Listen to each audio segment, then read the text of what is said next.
Start. नमस्कार दोस्तों, DNS में आपका स्वागत है। जैसा कि आप देख सकते हैं कि हम आपके साथ बीएससी फर्स्ट सेमेस्टर मैथमेटिक्स का कोर्स रन कर रहे हैं, जिसमें कि आज हमारा सेकंड लेक्चर होगा। इसके पहले मैंने आपको इसी का फर्स्ट लेक्चर मैंने बताया था, जिसमें कि पार्ट ए का यूनिट फर्स्ट, पार्ट ए जिसका नाम है डिफरेंशियल कैलकुलस। डिफरेंशियल कैलकुलस का जो यूनिट फर्स्ट है वो मैं आपको बताने जा रहा हूँ। ठीक है, मैं आपको थोड़ी सी जानकारी ये दे देना चाहता हूँ, क्योंकि अभी आप स्टार्टिंग में हैं तो आपको ये जानने की जरूरत भी है। आपके मैथमेटिक्स में अगर जो बच्चा मैथमेटिक्स से होंगे, उनके मैथमेटिक्स में पार्ट ए पार्ट बी नाम से दो पार्ट हैं, और हर पार्ट में 4-4 यूनिट है। तो टोटल कितने यूनिट हो गए? 4-4 8 यूनिट हो गए। पार्ट ए का नाम है डिफरेंशियल कैलकुलस, पार्ट बी का नाम है इंटीग्रल। ठीक है, तो ये आपको रीडिंग करना और ये मैं आपको पढ़ाऊंगा, और 1 से लेके 8 तक की सारी जो यूनिट है मैं ही आपको पढ़ाने वाला हूं। और आप देख सकते हैं कि आपको जिस तरीके से समझ में आ रहा है, यही चीज आपको आगे भी और इससे बढ़िया तरीके से समझ में आएगा। ठीक है, समझ रहे हैं? क्लियर है ना? तो आज की जो टॉपिक है, जो कल भी हमने टॉपिक जो पढ़ाए थे सीक्वेंस एंड सीरीज पढ़ाए थे, आज भी हम वही टॉपिक पढ़ाने जा रहे हैं। सीक्वेंस एंड सीरीज में हमारा सीक्वेंस एंड इट्स कन्वर्जेंसी। सीरीज इसके बाद होगा, सीक्वेंस हमारा खत्म हो जाएगा तो सीक्वेंस के बाद हमारा आता है सीरीज। ठीक है, हमारे सामने जो भी बच्चे जुड़े हुए हैं वो फटाक से जल्दी जल्दी अपने नाम को मेंशन कर दे, जिससे कि उनको नाम एक बार ले ले, जिससे कि हमें ध्यान रहे कि ये बच्चे हमारे साथ जुड़े हैं और इन पे हमें ध्यान देना है। और लोगों पे भी हमारा ध्यान रहेगा, ऐसी बात नहीं है, लेकिन ये बच्चे हमारे साथ जो रेगुलर हैं ये हमारे साथ इसी तरह जुड़ते रहें, ये अच्छी बात रहेगी। ठीक है, तो सीक्वेंस एंड इट्स कन्वर्जेंसी में अगर आप देखेंगे तो मैं आपको बता देना चाहता हूं। ठीक है, ये हमारा पहला जो कल हमने आपको क्या बताया था, कल हमने सीक्वेंस का आपको डेफिनेशन बताया था और सीक्वेंस की कन्वर्जेंसी के बारे में बताया था, कुछ क्वेश्चन भी कराए थे।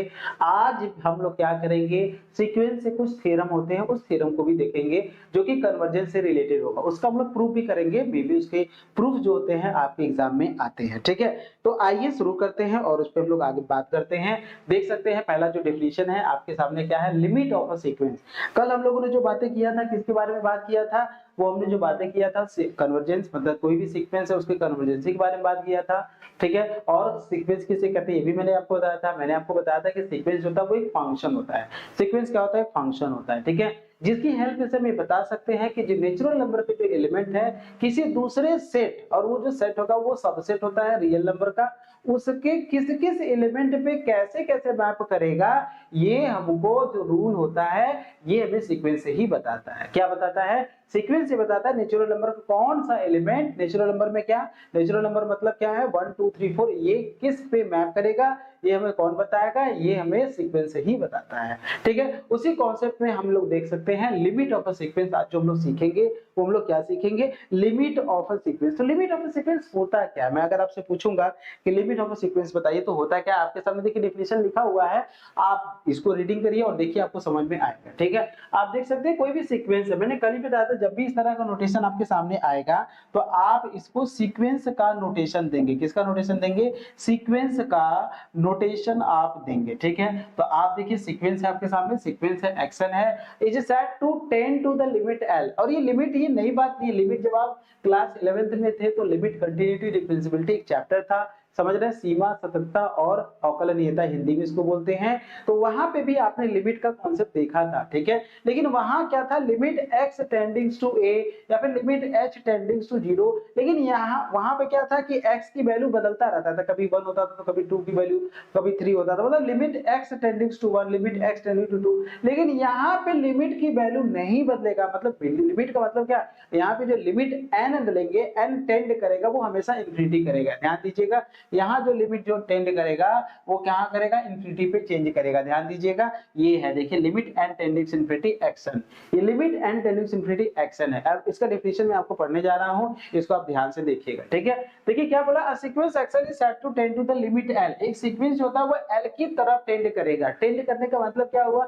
सीक्वेंस के जो सारे टर्म है ना, सीक्वेंस के सारे जो टर्म है, जैसे आप ऐसे सोचिए ना कि मतलब कई सारा जो भीड़ है वो किसी एक तरफ आके जमा हो जा रहा है, समझ रहे हैं, कई सारा जो भीड़ है किसी एक तरफ आके जमा हो जा रहा है, समझ रहे हैं, क्लियर है ना। मतलब ऐसा आप सोचिए कि जैसे सीक्वेंस को जो टर्म है वो स्टार्टिंग देखिए धीरे धीरे धीरे करते करते क्या करते हैं किसी एक जगह पर, जैसे सीक्वेंस में जो टर्म है ना वो यहाँ से चल रहा है, ऐसे चल रहा है, फिर धीरे धीरे क्या करते हैं, ये मान लीजिए एल है, ठीक है, तो इसी के क्या करते हैं, नियर नियर अबाउट वो क्या करते हैं, आके जमा होने लगते हैं, ठीक है, इसी के नियर अबाउट वो क्या करते हैं, आके जमा होने लगते हैं, ऐसे कर सकते हैं। सीक्वेंस के टर्म ऐसे चल रहे हैं, अगर ये मान लीजिए कोई सीक्वेंस की लिमिट है, लिमिट मतलब कोई नंबर है एल है, और वो एल तभी लिमिट हो सकता है जब उस सीक्वेंस के सारे टर्म मतलब स्टार्टिंग के कुछ टर्म को अगर आप छोड़ दें तो बाद के सारे टर्म क्या होते हैं, इसी के आस ही पास भटकते रहते हैं, तो इसका मतलब वो लिमिट हो जाता है सीक्वेंस का। ध्यान से सुनिए, मैं एक बार आपको फिर से बताता हूं, ध्यान दीजिएगा। A sequence x n is said to tend to a limit L when n tending to infinity, जब हम एन को इंफिनिटी की तरफ बढ़ाते हैं, एन इंफिनिटी की तरफ बढ़ेगा तो इसका क्या मतलब है, जो एक्स एन होगा वो भी इंफिनिटी की तरफ बढ़ेगा, मतलब एक्स एन इंफिनिटी की तरफ नहीं बढ़ेगा, सॉरी, मतलब एन अगर इंफिनिटी की तरफ अगर बढ़ा तो उसको जो टर्म है, वो जो टर्म की बात कर रहा है वो इंफिनिटी की तरफ जा रहा है, तो इसका मतलब ये होगा कि इफ फॉर ईच एप्सिलॉन, हर एप्सिलॉन ग्रेटर देन 0 के लिए there exist positive integer n 0। देखिए ध्यान दीजिएगा, मतलब हर एप्सिलॉन ग्रेटर देन 0 के लिए आपको क्या मिलना चाहिए, there exist positive integer n 0 which depends on epsilon, ये जो होना चाहिए जो n 0 है वो एप्सिलॉन पे क्या करना चाहिए, डिपेंड करना चाहिए, सच दैट मॉड में xn - l less than epsilon for all n greater than n 0। इस चीज को, मीनिंग को समझने का प्रयास करिए। कल ही मैंने आपको एक बात बताया था, आपको याद होगा, जब कभी भी ऐसा डिफिनेशन आए, जैसे मतलब मैंने आपको बताया था mod x less than a, mod x less than a, जब कभी भी ऐसा चीज आपको मिले तो इसका मैंने आपको मतलब बताया था, इसका मतलब है x की जो वैल्यू होगी वो -a से बड़ी होगी और a से क्या होगी, छोटी होगी, यही होगा ना, मैंने कल आपको बताया था कि x की वैल्यू -a से बड़ी होगी और ऐसे से छोटी होगी। इसका मतलब आप ऐसे भी तो कर सकते हैं, x जो होगा वो बिलोंग करेगा -a और a के बीच में, इसका मतलब ये भी होता है कि नहीं होता है, तो यही कॉन्सेप्ट यहाँ पे भी लगाइए, mod x less than epsilon है, लेस देन a है, तो इसका मतलब क्या होगा, ठीक है, मॉड x अगर लेस देन a है तो इसका मतलब ये होगा कि माइनस x की जो वैल्यू होगा -a से ग्रेटर होगा और a से लेस होगा, ठीक है, इसका मतलब x जो होगा -a और a के बीच में होगा, x जो होगा क्या होगा, -a और a के बीच में होगा, तो वही कॉन्सेप्ट हम यहाँ पे देना चाहते हैं। अगर आप इसको एक्सपेंड करेंगे तो इसका मतलब क्या निकलेगा, आप ये कहेंगे कि जो xn - l है ना, xn - l है वो माइनस एप्सिलॉन से बड़ा होगा और एप्सिलॉन से छोटा होगा। इसके अकॉर्डिंग देखिए, जब बीच में x था तो x का मतलब क्या है, -a और a होगा, क्योंकि माइनस किस पे लगता है, a पे लगता है, जो उधर होता है, तो यहाँ पे माइनस किस पे लगेगा, एप्सिलॉन पे लगेगा। अब इस l को इधर लाएंगे आप, तो क्या करेंगे, जब l इधर आएगा तो इधर मत आने का मतलब l जोड़ दे रहे हैं, तो l माइनस एप्सिलॉन हो जाएगा, यहाँ से क्या होगा xn होगा और यहाँ से क्या होगा l प्लस एप्सिलॉन होगा। इसका मतलब ये जो xn है ना, ये बिलोंग करेगा किसके बीच में, बिलोंग करेगा l माइनस एप्सिलॉन और किसके बीच में, l प्लस एप्सिलॉन के बीच में बिलोंग करेगा। बहुत बड़ी बात, ये बात भूली गई है, जब कभी भी आपको ऐसे वर्ड दिखे तो आप इसको एक्सपेंड जब करेंगे तो ऐसे एक्सपेंड करेंगे, एक्सपेंड करने आना चाहिए। जानते हैं क्यों एक्सपेंड करने, क्योंकि जब आप इसको एक्सपेंड करेंगे ना तो आपको ये समझ में आ जाएगा कि जो एक्शन की वैल्यू है वो किसके बीच में बिलोंग कर रहा है, ध्यान दीजिएगा, किसके बीच में बिलोंग कर रहा है। तो यहां तक हमको समझ में आया कि ये मतलब क्या बोल रहा है। अब इसको थोड़ा हम और डिफाइन करते हैं और लिमिट का कॉन्सेप्ट हम आपको बताते हैं, आप इस लिमिट का मतलब समझिए, लिमिट का मतलब क्या होता है। और ये जो n है, ये n क्या बोल रहा है, ये n अब ये जो n है ये n 0 से ग्रेटर होना चाहिए, ये उसी n की बात कर रहा है, n 0 से क्या होना चाहिए, ग्रेटर होना चाहिए। अब आप समझने की कोशिश करिए, इसका मतलब क्या है, xn का मतलब क्या है, xn का मतलब क्या है, n 0 से बड़े के लिए, n 0 मान लीजिए कुछ भी होगा, मान लीजिए n 0 बराबर 10 है, क्या है, n 0 बराबर 10 है, तो इसका मतलब x11 जो होगा वो भी इसी के बीच में होगा, x12 जो होगा वो भी इसी के बीच में होगा, x13 जो होगा इसी के बीच में होगा, x14 जो होगा वो भी इसी के बीच, मतलब 10 से ज्यादा के जितने वैल्यू हैं वो सभी जो xn होंगे इसके बीच में बिलोंग करेगा। तो इसका मतलब क्या हुआ, इसके बीच में बिलोंग करने का मतलब क्या, अच्छा खुद बताइए, एप्सिलॉन जो है ग्रेटर देन 0 है, एप्सिलॉन ग्रेटर देन 0 होने का क्या मतलब है, आप एप्सिलॉन को 100 ले लोगे, एप्सिलॉन को 200 ले लोगे, एप्सिलॉन को 300 ले लोगे, नहीं, एप्सिलॉन ग्रेटर देन 0 होने का मतलब ये होगा कि 0 से जस्ट थोड़ा सा बड़ा लेंगे, जैसे 0.001 एप्सिलॉन की जो वैल्यू होती है ना, हम हमेशा यही दिमाग में रखेंगे 0.0001 इतना ले सकते हैं, इससे जितना छोटा ले सकते हैं उतना छोटा आप लेंगे, लेकिन 0 नहीं लेंगे,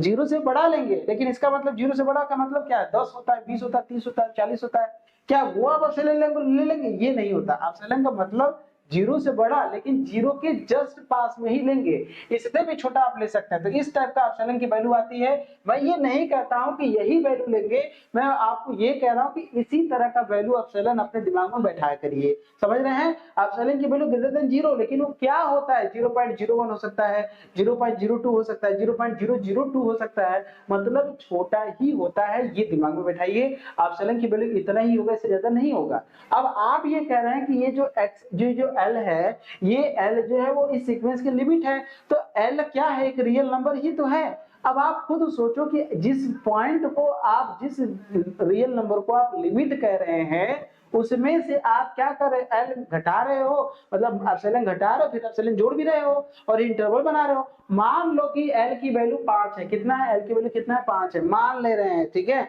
मान लो एल की वैल्यू कितना है, 5 है, तो 5 में से एप्सिलॉन घटाओगे और एप्सिलॉन की वैल्यू कुछ इतना लोगे, ठीक है। तो आपको लगभग क्या मिलेगा, अगर मैं आपसे बोलूं एल माइनस एप्सिलॉन बताइए, तो 5 माइनस क्या लिखोगे, 0.0.01 लिखो, मान लो वही है, 3 जीरो ना करके 1 जीरो कर देना है, तो आपको मिलेगा 4 पॉइंट, क्या मिलेगा आपको, जो मिलेगा 4.99 ऐसे कुछ मिलेगा, ठीक है ना।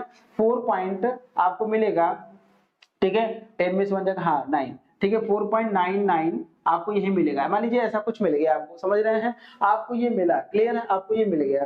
तो L माइनस एप्सिलॉन तो ये मिलेगा, और मैंने आपसे बोला कि भाई L प्लस एप्सिलॉन बनाइए, तो L प्लस एप्सिलॉन कितना बनाएंगे, आप लिखेंगे 5 प्लस 0 पॉइंट, आप क्या लिखेंगे, 5 प्लस 0.001, मान लीजिए आपने ये लिखा, ठीक है। अब आप इसको ऐड करेंगे तो कितना मिलेगा, 5.001। अब आप इंटरवल बनाइए, L minus epsilon L plus epsilon, मतलब ये आपकी बात कर रहे हैं, तो xn की जो वैल्यू होगी वो बिलोंग करेगा, किसके बीच में बिलोंग करेगा, आप लिख सकते हैं किसके बीच में, L माइनस एप्सिलॉन मतलब 4.999 कॉमा क्या लिखेंगे, 5.001। इसका मतलब क्या होगा, इसका मतलब आप खुद सोचो, ये जो xn है 4.999 और 5 के 4.99 है, और क्या है 5 के 4.99 है, आपका 4.99 है और 5.001 के बीच में है, इसके सारे xn मतलब जैसे मान लीजिए n बराबर क्या, n जीरो बराबर आप मान लीजिए 10 मान लीजिए, ठीक है। तो 10 के बाद के जितने भी xn होंगे, x11 होगा, x12 होगा, x13 होगा, x14 होगा, वो सारे जो होंगे इसी में बिलोंग करेगा। इसी में बिलोंग करने का मतलब क्या हुआ, वो 5 के इधर ही इधर रहेंगे, 5 के इधर ही इधर रहेंगे, क्योंकि 4.99 और 5.001 के बीच में जो वैल्यू आती है वो 5 आती है, 5 के जस्ट इधर ही इधर वो क्या करेंगे, वो फ्लक्चुएट करेंगे, समझ रहे हैं। 5 के इधर ही इधर वो क्या करेंगे, वो फ्लक्चुएट करेंगे। अगर मान लीजिए 5 है, अगर मैं ये बोल रहा हूँ कि ये क्या है 5 है, तो उसके जो टर्म होंगे इसी के नियर अबाउट ऐसे से बस घूमते रहेंगे, 5 के इधर इधर घूमते रहेंगे।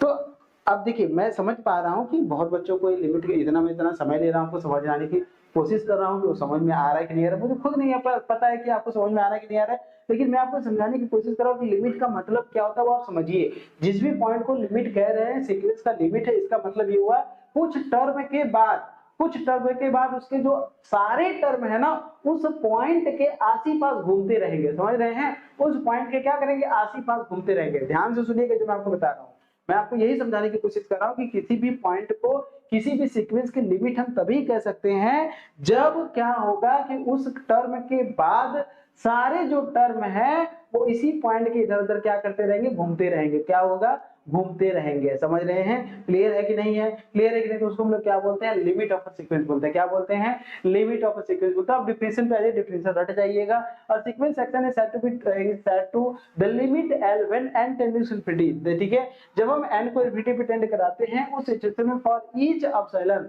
हर एप्सिलॉन ग्रेटर देन 0 के लिए, जितने भी एप्सिलॉन है, एप्सिलॉन ग्रेटर देन 0 मतलब 0.001 ले सकते हैं, 0.0001 ले सकते हैं, 0.00001 ले सकते हैं, समझ रहे हैं। हर एप्सिलॉन के लिए आपको पॉजिटिव नंबर n0 मिलना चाहिए, इस तरह से मिलना चाहिए, which depends on एप्सिलॉन, जो कि एप्सिलॉन पे डिपेंड करे, such that कि xn minus के l less than epsilon for all n greater than n0, ठीक है। और हम सिंबलिकली ये लिखते हैं कि अगर हमको l मिल गया तो limit n to infinity xn बराबर क्या लेंगे, l लेंगे, अगर वो लिमिट है तब, समझ में आया, वो क्या है, लिमिट है तब, क्लियर है चलिए बहुत अच्छी बात है, आगे बढ़ते हैं। अब ये देखिए एक थ्योरम आया, every convergence sequence is bounded. ये कन्वर्जेंसी पर एक थ्योरम आया हुआ है, जो कि लिमिट पे भी क्वेश्चन आएगा, लिमिट पे भी हम क्वेश्चन कराएंगे और हम आपको दिखाएंगे कि कैसे लिमिट के क्वेश्चन को हम सॉल्व करते हैं, और मैं आपको एप्सिलॉन डेल्टा के डेफिनेशन से भी मैं आपको ये प्रूव करके दिखाऊंगा। वहां तक रुकिए, अभी देखिए ये थोड़ा सा टफ हो जाता है, इस टॉपिक को टच करना थोड़ा सा टफ हो जाता है, लेकिन जिस तरीके से मैं आपको बता रहा हूं अगर आप उसको समझ पा रहे हैं तो ये आपको बहुत अच्छे से समझ में आएगा।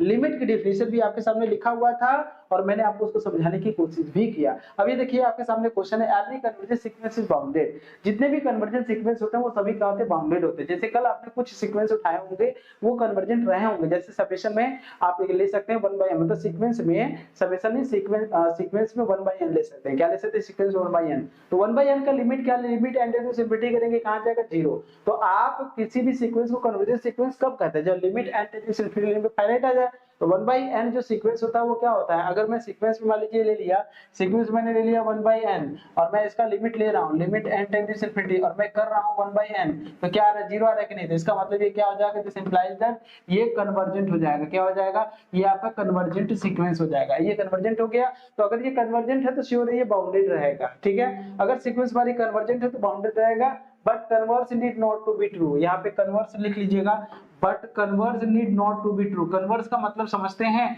Converse need not to be true, need not to be true. ये मैं प्रूफ भी करूंगा आपको, टू बी ट्रू, ध्यान दीजिएगा, converse need not to be true, ये बड़ी बात है। इसका प्रूफ देखिए कैसे करते हैं, थ्योरम है ये, ठीक है ना। Every convergent sequence is bounded, ठीक है।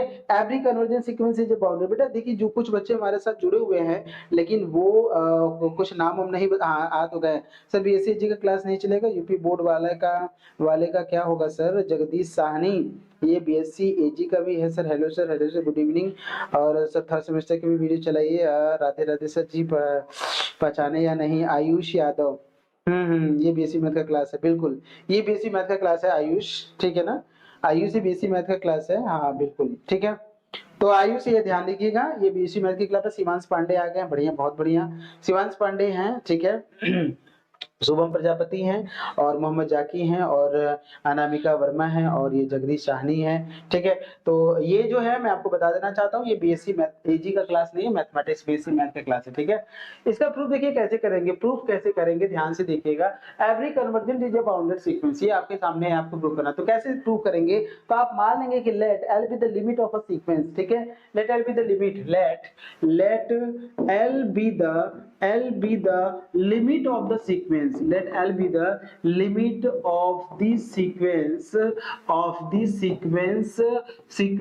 xn, ठीक है ना। ये मैंने मान लिया कि ये क्या है, L हमारा क्या है, लिमिट है। L क्या है, लिमिट है। अगर L लिमिट है तो इसका क्या मतलब हुआ, तो आप लिखेंगे अगर कोई भी पॉइंट अगर L लिमिट हो जाता है तो इसका मतलब हुआ कि आप ये लिख सकते हैं फॉर ऑल, ठीक है, for all epsilon greater than 0 there exist, ठीक है, देयर एग्जिस्ट आप लिख सकते हैं m such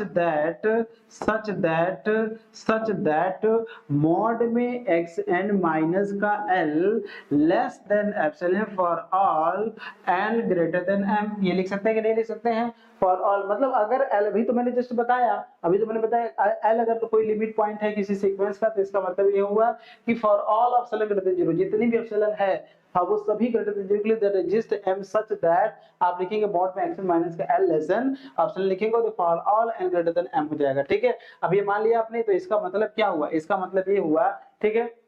इसका मतलब क्या हुआ, इसका मतलब ये हुआ कि आप लिखेंगे क्या, इसका मतलब ये लिखेंगे, अब इसको थोड़ा सा ब्रेक करिए। तो मैं आपको कल बताया था, आप इसको लिख सकते हैं xn माइनस का l, ठीक है। आप ये लिख सकते हैं xn माइनस का l less than minus epsilon, और यहाँ पे क्या लिख सकते हैं, प्लस एप्सिलॉन।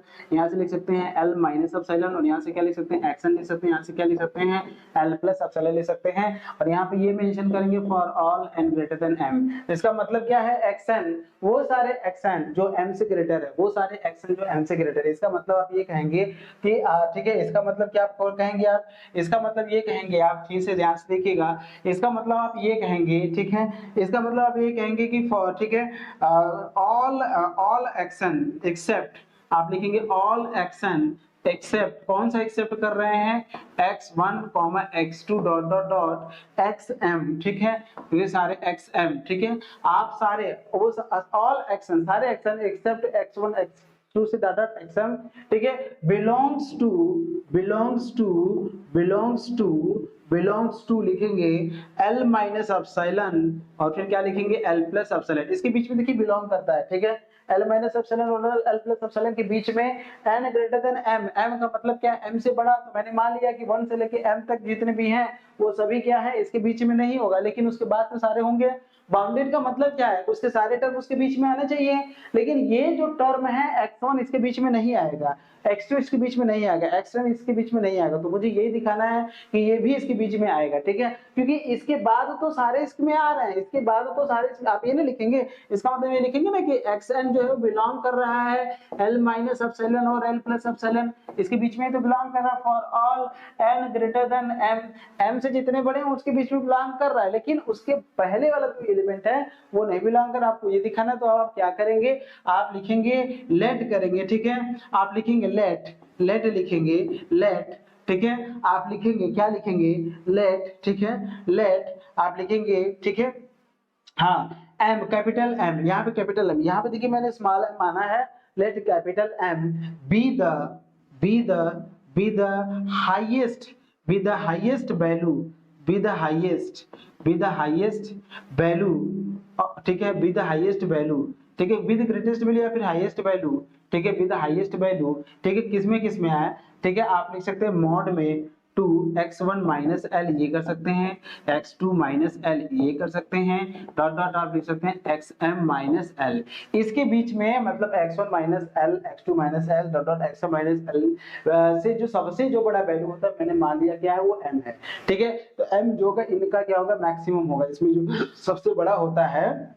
आप क्या मानेंगे कि m जो है दैट इज m जो है आपने क्या मान लिया, मैक्सिमम मान लिया, क्या माना x1 minus L x2 minus L आपने ये मान लिया, dot dot dot xm minus L ये आपने मान लिया, ठीक है, आपने मान लिया कि इसमें जो मैक्सिमम है मैंने वो मान लिया, ठीक है। तो आप इससे फायदा क्या होगा आपका, ध्यान से देखिएगा, इससे मतलब ये है कि जो m है वो इनसे बड़ा, इनसे जो बड़ी वैल्यू है मैंने वो मान लिया कि इससे बड़ी वैल्यू है, ठीक है। तो मैं अब आप क्या करना चाहते हैं, अब मैं ये करना चाहता हूं कि मैंने ये लिखा कि m माइनस एप्सिलॉन, ध्यान दीजिएगा यहाँ से, ठीक है, बिल्कुल बढ़िया, हाँ ये बेसी आयुष यादव, ये बेसी मैथ की ही क्लास चल रही है जी, बढ़िया बहुत बढ़िया, ये बेसी मैथ की ही क्लास चली बेटा, बिल्कुल ठीक है ना। अब ध्यान से देखिएगा मैं ये क्या करना चाहता हूँ, ध्यान दीजिएगा, मैंने ये m जो है इनसे बड़ा मान लिया, अब मैं ये एक स्टेप लेना चाहता हूँ कि मैंने लिखा l माइनस एप्सिलॉन, तो मैंने ये लिखा, ठीक है, l माइनस m, और मैंने क्या लिखा, यहाँ मैंने लिखा क्या लिखा, xn लिखा, और ठीक है xn लिखा, मैंने यहाँ पे क्या लिखा xl लिखा, और मैंने यहाँ पे क्या लिखा l प्लस m लिखा, लेकिन n ये जो लिया गया है n, ये जो n ले रहे हैं n बराबर 1 ले रहे हैं, 2 ले रहे हैं, डॉट डॉट डॉट कहाँ से ले रहे हैं m, आप खुद देखिए जो m, अब ये जो xn है वो जो बाहर हो रहे थे उनको मैंने इसके बीच में डाल दिया, उनको मैंने इसके बीच में क्या कर दिया, डाल दिया, ठीक है। देखिए प्रूफ होता है ना, थोड़ा सा प्रूफ लेंदी बन जाता है, लेकिन आपको समझने की जरूरत है, ठीक है ना। तो l माइनस एप्सिलॉन और यहाँ पे xn और यहाँ पे क्या है l प्लस m है। अब हम क्या करना चाहते हैं, ध्यान से देखिएगा, अब ये xn जो है ये x1 क्या है, x1 x2 dot dot xm, ये जो है ये कैपिटल M है, ध्यान दीजिएगा, और स्मॉल m है, ये टर्म को डिनोट करेगा, x1 x2 x3 dot dot xm जो है वो l माइनस m और m प्लस m के बीच में आएगा, आएगा कि नहीं आएगा, क्यों आएगा वो भी समझने का प्रयास करिए, उसके बीच में क्यों आएगा, क्योंकि आपने ये कहा है कि इससे जो बड़ा है वो मैं ले रहा हूं m, समझ रहे, इससे जो बड़ा मैं ले रहा हूं वो मैं क्या ले रहा हूं m, तो आप इसको देख सकते हैं वो इसके बीच में आएगा, ठीक है। अब ये कह रहे हैं सिंस और एंड ये देख सकते हैं, आप ये लिखेंगे l माइनस एप्सिलॉन और यहाँ पे लिखेंगे xn और यहाँ से क्या लिखेंगे l प्लस एप्सिलॉन, ये किसके लिए है, वो सभी m for all n greater than m के लिए है, ठीक है। ये पहले से ही जो m से बड़े हैं वो इसके बीच में आ रहा है, और n से जो छोटे हैं, जो m से छोटे हैं, ये सब जो है वो इसके बीच में आ रहा है। तो हम एक मान लेते हैं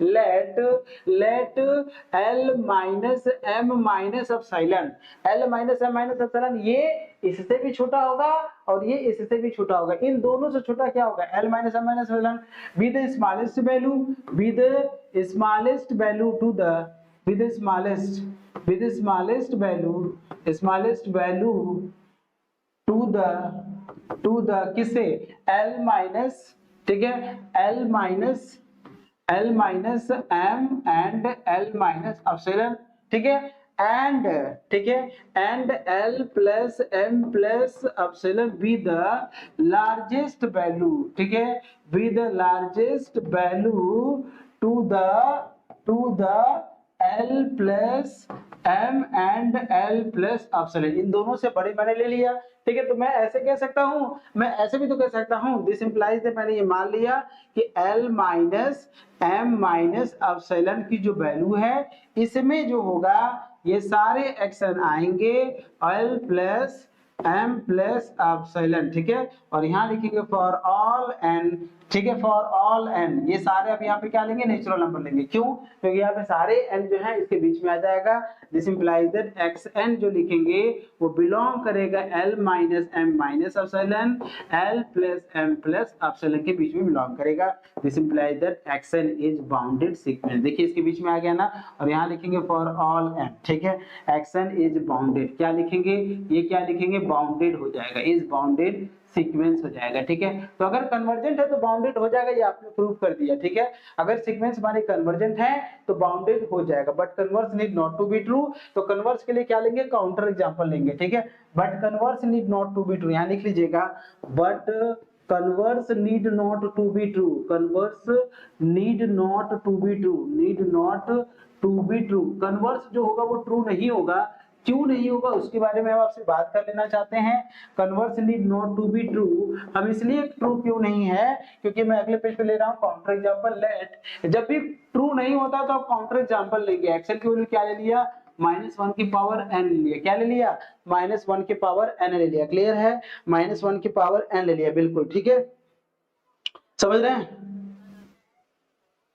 ठीक है, समझ रहे हैं कि नहीं, क्लियर है ना, बढ़िया, बहुत बढ़िया, ठीक है, हाँ ये क्लियर है यहाँ तक। एक्शन की जो वैल्यू का -1 की पावर n, ये मैंने एक एग्जांपल लिया, और इस एग्जांपल से हम ये शो कराएंगे कि जो सीक्वेंस है हमारी बाउंडेड होगा, लेकिन it is not a convergent, ठीक है। कल ही मैंने आपको बताया था, अगर आप इस सीक्वेंस का लिमिट लेते हैं, लिमिट n टेंडिंग इनफिनिटी, ठीक है, लिमिट आप लेते हैं, लिमिट n टेंडिंग इनफिनिटी आप लेते हैं xn, तो आपको क्या मिलेगा, लिमिट लेंगे n टेंडिंग इनफिनिटी, आप लिखेंगे -1 की पावर n, और इसकी दो वैल्यू आती है, आपकी आती है 1 भी आती है और -1 भी आती है, इसकी दो वैल्यू आती है 1 भी आती है और -1 भी आती है, तो ये एक आना चाहिए था, देखिए फाइनाइट तो है, 1 और -1 है, ये आपका कन्वर्जन नहीं है, ये ऑसिलेट फाइनाइट है, समझ रहे हैं, फाइनाइटली ऑसिलेट है ये, तो it is not a conversion, क्योंकि इसको दो लिमिट आती है, नॉट अ यूनिक, यहाँ पे क्या लिखेंगे, यूनिक नहीं है, this implies that it is not convergent, ठीक है, इट इज नॉट कन्वर्जेंट, ये कन्वर्जेंट नहीं है, क्यों नहीं है, क्योंकि दो लिमिट आ गई ना, दो लिमिट आ गई, जबकि आना चाहिए था एक, वो भी फाइनाइट, ठीक है, तो फाइनाइट तो है लेकिन ये कन्वर्जन नहीं है, बट इट इज बाउंडेड, ये बाउंडेड है, क्यों है, बट आप देख सकते हैं, बट इट इज बाउंडेड, ये बाउंडेड है, क्यों है भाई, क्यों है वो भी मैं आपको बता देना चाहता हूं, इसको रन कराएंगे आप, एक्शन की वैल्यू अगर आप रन कराएंगे, तो अगर आप n की वैल्यू 1 डालते हैं तो क्या मिलेगा, -1, फिर 1 2 डालते हैं तो 1 मिलेगा, मतलब -1 के -1 का होल स्क्वायर करेंगे तो 1 ही आएगा, फिर -1 करेंगे, फिर 1 डालेंगे, फिर -1 डालेंगे, इस तरह से आएगा, तो आप खुद बताइए इसके सारे जो वैल्यू होंगे वो आपके -1 और 1 के बीच में होगा कि नहीं होगा, आप ये कह सकते हैं ना कि -1 और xn लिखेंगे, यहाँ पे क्या लिखेंगे, 1 लिखेंगे, for all n belong to natural बोलेंगे, this implies that xn is bounded, बोलेंगे कि नहीं, ये बाउंडेड है कि नहीं है, बताइए, क्या ये बाउंडेड नहीं है, तो ये बाउंडेड तो है बट ये कन्वर्जन नहीं है, तो वही कन्वर्स का मतलब यही होता है, कन्वर्स का मतलब क्या होता है, ठीक है, समझ रहे हैं, समझ रहे हैं कि नहीं, कन्वर्स का मतलब ये होता है, कन्वर्स का मतलब ये, देखिए आवारा बॉय बोल रहा है सर YouTube पर ये चैप्टर पूरा पढ़ाएंगे क्या, तो निश्चित है ये पूरा चैप्टर चलेगा, यूनिट फर्स्ट जो होगा आपका YouTube पे पूरा आ जाएगा, ठीक है, लेकिन उसके बाद की चीजें जो हैं वो आने में थोड़ा सा दिक्कत होगा, तो ये आपका देखिए पहला थ्योरम था, क्या पहला थ्योरम आपको समझ में आया, क्या पहली बातें आपको समझ में, जो भी बच्चे हमारे साथ जुड़े हुए हैं, शिवांश पांडे आप बताइए, और इधर जितने भी लोग हमारे साथ जुड़े हुए, क्रिस एनडीए लवर, ये बताइए, ठीक है, क्या ये ठीक है,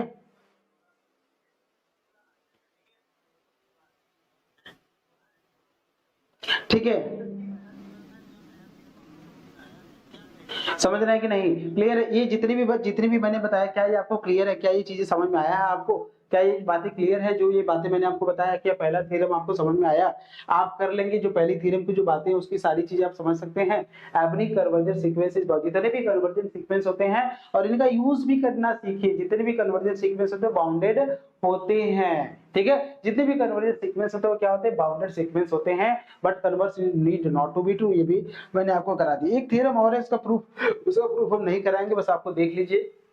इस थ्योरम का नाम है यूनिकनेस थ्योरम। क्या होता है? यूनिकनेस थ्योरम होता है हर कन्वर्जेंट सीक्वेंस के पास जो लिमिट होती है वो यूनिक होती है। अगर कोई भी सीक्वेंस हमारी कन्वर्जेंट है तो वो सीक्वेंस हमारी क्या होना चाहिए? उस सीक्वेंस के बाद जो लिमिट होना चाहिए वो क्या होना चाहिए? यूनिक होना चाहिए। ये इसका कॉन्सेप्ट है, समझ रहे हैं? ये भी थ्योरम है, इसका भी मुझे प्रूफ कराना है लेकिन अभी नहीं कराएंगे, इसको आप समझिए। इसमें क्या करते हैं, इसके प्रूफ में क्या करते हैं, दो लिमिट मान लेते हैं L1 और L2, ठीक है। हम मान लेते हैं कि दो लिमिट हमारे L1 और L2 है और ये भी मान के चलते हैं L1 माइनस L2 जो है वो ग्रेटर देन K से ग्रेटर है। K से क्या है? ग्रेटर है, ठीक है। L1 माइनस L2 जो है K से ग्रेटर है, ये हम मान के चलते हैं, ठीक है। अब L1 भी लिमिट है और L2 भी लिमिट है तो लिमिट का कॉन्सेप्ट यूज कर लेंगे और लास्ट में फिर हम ये दिखा देंगे कि L1 माइनस L2 जो है वो लेस देन K हो जाता है और ये कंट्राडिक्ट हो जाता है और ये हमारा थ्योरम डिस्प्रूव हो जाता है, मतलब प्रूफ हो जाता है। मतलब हम मान के चलते हैं अगर ऐसा है, ठीक है।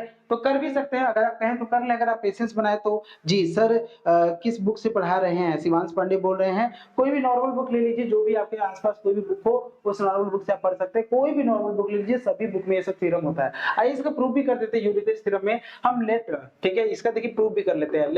लेट इफ पॉसिबल, ध्यान दीजिए, ये पॉसिबल तो नहीं है लेकिन हम मान लेते हैं लेट इफ पॉसिबल, ठीक है, ठीक है। लेट इफ पॉसिबल, ठीक है, sequence convergent sequence has convergent sequence, ठीक है, convergent sequence has two limit, has two limit. ये जरूरी नहीं, मतलब यहाँ पे लेट इफ पॉसिबल इसीलिए बोला गया है, ठीक है। To limit L1 and L2 और टू लिमिट है such that L1 not equal to L2, ये भी ध्यान रखिएगा, सच दैट, ठीक है, such that L1 not equal to L2, L1 L2 के इक्वल नहीं है एंड L1 माइनस L2 जो ले रहे हैं ना वो क्या ले रहे हैं? लेस देन K ले रहे हैं। क्या ले रहे हैं? लेस देन K ले रहे हैं, सॉरी ग्रेटर देन K ले रहे हैं। क्या ले रहे हैं? Greater than K। और ये सही बात है और आप ये देखेंगे K की वैल्यू ग्रेटर देन 0 होगा। मेरा कहना ये है L1 और L2 अगर कोई भी दो लिमिट होगा तो उनका डिफरेंस कोई एक पॉजिटिव नंबर ही आएगा। जैसे मान लीजिए कोई भी दो सीक्वेंस है, ये ध्यान रखिएगा। L1 अगर L1 में L2 अगर दोनों डिफरेंट है, अलग अलग है, तो अगर मान लीजिए एक 0 हुआ तो दूसरा 0 होगा नहीं, तो 0 में से कुछ भी घटाएंगे तो ग्रेटर देन 0 ही आएगा। मॉड ले रहे हैं, समझ रहे हैं? K की बात कर रहे हैं, K की वैल्यू हम बोल रहे हैं कि ग्रेटर देन K होगा और ये K की वैल्यू ग्रेटर देन 0 का 0 के बराबर नहीं होगा, समझ रहे हैं? अब आप खुद बताइए, ये मान के चल रहे हैं, ये हम लोग मान के चल रहे हैं और ऐसा होता है, देयर एग्जिस्ट, ये ऐसा K मतलब L1 not equal to N2 and there exist K greater than 0, और ये मिलता है, ये मिलेगा भी। कोई भी दो लिमिट ले लीजिए ना, दोनों डिफरेंट हो तो उनका डिफरेंस हमेशा ग्रेटर देन 0 होगा, हमेशा। ये मॉड ले रहा है ना, मॉड ले तो हमेशा ग्रेटर देन 0 होगा, ये आप मान के चल रहे हैं, ठीक है। अब आप ये देखिए सिंस, ठीक है, since L1 is the limit, L1 is the लिखे है ना यहाँ पे, limit of a sequence, limit of sequence xn, then therefore all epsilon greater than 0 there exists n1 such that आप लिखेंगे, क्या लिखेंगे?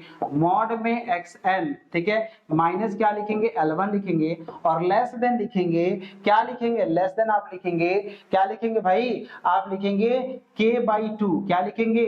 k/2, ठीक है ना। आप क्या लिखेंगे? k/2 एप्सिलॉन होता है, आप यहाँ से एप्सिलॉन लिख सकते हैं, क्या लिख सकते हैं? एप्सिलॉन लिख सकते हैं। और इस एप्सिलॉन की जो वैल्यू हम ले रहे हैं वो हम क्या ले रहे हैं? k/2 लिख यूज कर सकते हैं, यहाँ से कोई दिक्कत नहीं है। आप k/2 का भी यूज कर सकते हैं, कोई दिक्कत नहीं है, ठीक है।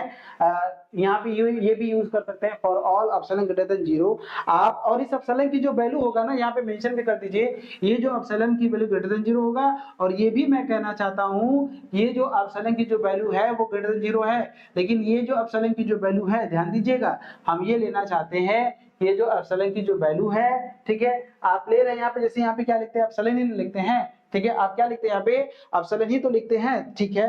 तो मैं ये कहना चाहता हूँ कि हम इसको k/2 और k/2 की वैल्यू ग्रेटर देन 0 लेना चाहते हैं, मैं ये कहना चाहता हूँ। इसको ध्यान से समझिए, ये बातें समझने की कोशिश करिए, ठीक है। मेरा कहना ये है, ये बातों को आप समझने की कोशिश करिए। मैंने ये लैंग्वेज यूज किया तो इसका मतलब क्या है। देखिए एप्सिलॉन पर डिपेंड होता है, लेकिन एप्सिलॉन की वैल्यू ग्रेटर देन 0 होना चाहिए, और k की वैल्यू खुद ग्रेटर देन 0 है, तो k/2 की वैल्यू भी ग्रेटर देन 0 होगा।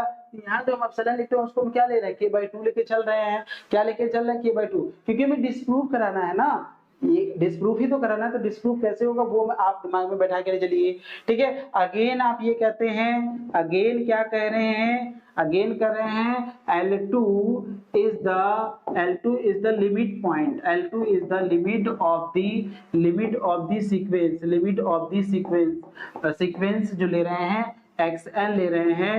देन आप लिखेंगे, क्या लिखेंगे, फॉर ऑल एप्सिलॉन, और इस एप्सिलॉन की वैल्यू हम फिर से इस बार क्या ले रहे हैं, k/2 greater than 0 such that there exist n2, आप लिखेंगे such that, क्या लिखेंगे, such that लिखेंगे, xn माइनस का क्या लिखेंगे आप, xn माइनस के L2 लिखेंगे। एप्सिलॉन लिखते हैं लेकिन यहाँ से क्या लिखेंगे, k/2 लिखेंगे, यहाँ से लिखेंगे k/2 for all n greater than n2, क्या लिखेंगे, n2 लिखेंगे। यहाँ लिखेंगे नहीं for all greater than n, यहाँ पे लिख लीजिएगा for all n greater than n1, ये कर लीजिएगा, और यहाँ पे क्या कर लेंगे, n2 कर लेंगे, ठीक है।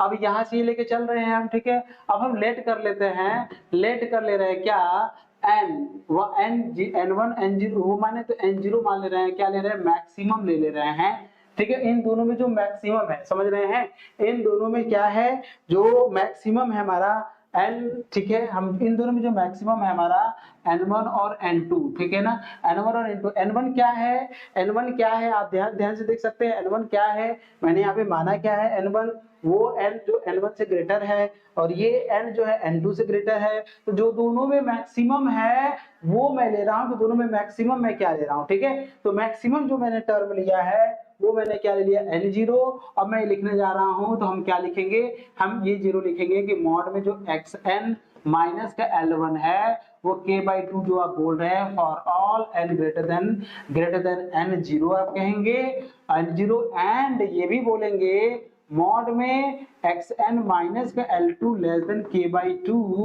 k/2 लिखेंगे यहाँ से, और यहाँ से लिखेंगे for all n greater than n0 लिखेंगे। अब ये लेके चल रहे हैं, ये लेके चल रहे हैं।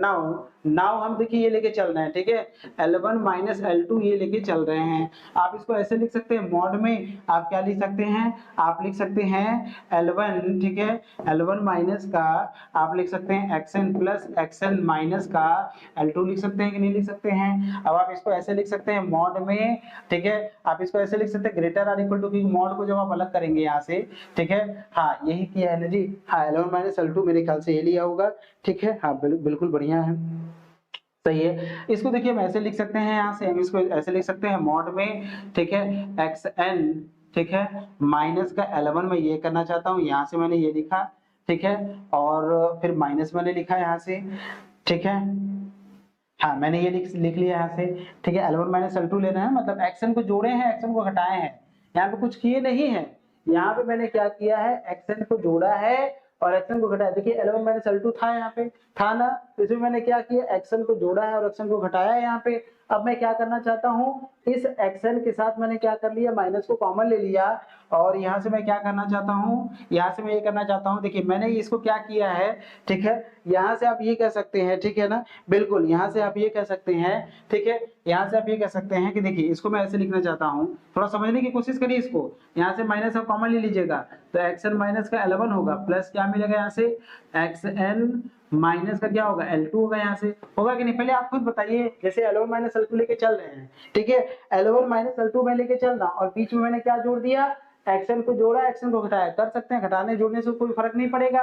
अब मैंने क्या किया यहाँ पे, मैंने यहाँ से माइनस को कॉमन ले लिया, क्या कर लिया, माइनस को कॉमन ले लिया, तो क्या होगा, xn माइनस का 11 होगा, xn माइनस का क्या हो जाएगा, 11 हो जाएगा, समझ रहे हैं, xn माइनस का क्या हो जाएगा, 11 हो जाएगा। और यहाँ से xn माइनस का L2 तो पहले से ही था, इसको मैं ऐसे लिख सकता हूँ, बराबर में ऐसे लिख सकता हूँ, मॉड में xn माइनस का L2 ये लिख लिया, अब माइनस कर लिया, xn माइनस का L1 मैंने कर लिया। इतना कर सकते हैं, कर सकते हैं कि नहीं कर सकते हैं, क्लियर है कि नहीं है। और आपको एक फॉर्मूला याद होगा, मॉड में x माइनस वाई जो होता है, वो जो होता है मॉड में x माइनस वाई ग्रेटर होता है मॉड में x प्लस मॉड में y, इससे ग्रेटर ये होता है कि नहीं होता है बताइए। जबकि ये भी होता है मॉड में x प्लस वाई जो होता है वो भी greater or equal to the mod में x प्लस मॉड में, ये भी होता है, लेकिन ये माइनस में है तो माइनस वाला हम रूल लगाने जा रहे हैं। क्या करने जा रहे हैं, माइनस में, तो माइनस वाला रूल लगाने, तो यहाँ पे क्या करेंगे, ग्रेटर आर इक्वल टू करेंगे, मॉड में xn माइनस का L2 यहाँ लिखेंगे और यहाँ से क्या लिखेंगे, प्लस लिखेंगे,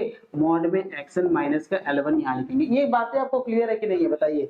बीच में माइनस है, ये जो होता है दोनों के लिए ट्रू होता है, मॉड में x plus mod y, mod में x माइनस वाई से भी ग्रेटर होता है, मॉड में x प्लस मॉड वाई जो था greater or equal to mod में x प्लस वाई से भी ग्रेटर होता है। अब बताइए मॉड में xn माइनस का L2 जो होता है वो लेस होता है ना k/2 से, k/2 से क्या लेस है, तो यहाँ पे क्या लिखेंगे, k/2 लिखेंगे, यहाँ पे भी क्या लिखेंगे, k/2 लिखेंगे। तो आप ये लिखेंगे यहाँ से जो लिखेंगे माइनस में, दिस इंप्लाइज दैट मॉड में L1 माइनस L2 की जो वैल्यू है आप क्या लिखेंगे, इसकी वैल्यू जो है k/2 से ग्रेटर है, मतलब k/2 से लेट है, ठीक है। तो हम यहाँ से लिख सकते हैं ये k/2 होगा और यहाँ से भी क्या होगा, k/2 होगा। इन दोनों को जोड़ेंगे जब आपको क्या मिलेगा, आपको k मिलेगा, और मॉड में क्या लिखेंगे, L1 माइनस L2।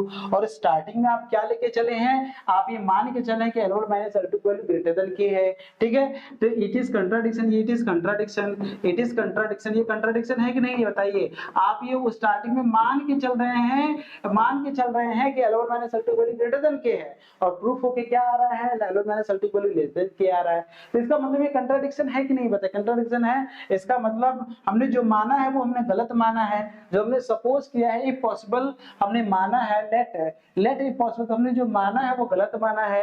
इसका मतलब सीक्वेंस के पास दो लिमिट नहीं होगा, सीक्वेंस के पास एक ही लिमिट होगा, ठीक है। इसका मतलब क्या, this implies that our supposition is wrong, our supposition is wrong, हमारा जो सपोजिशन होगा वो क्या होगा, सपोजिशन इज रॉन्ग, हमारा जो सपोजिशन होगा वो क्या होगा, रॉन्ग होगा। दिस इंप्लाइज दैट सीक्वेंस जो एक्शन हैज यूनिक लिमिट, क्या होगा, वो होगा यूनिक लिमिट होगा, ठीक है। सीक्वेंस एक्शन मतलब एवरी कन्वर्जेंट सीक्वेंस, ठीक है, समझ रहे हैं। आप लिखेंगे कन्वर्जेंट सीक्वेंस, आप लिखेंगे convergent sequence, convergent sequence, convergent sequence has unique limit, क्या लेंगे, ये यूनिक लिमिट लेंगे। ये आपका ये वाला भी प्रूफ हो गया। क्या ये दोनों थ्योरम आपको समझ में आया, ध्यान से समझिएगा, ये दोनों थ्योरम आपके लिए बहुत इंपॉर्टेंट है।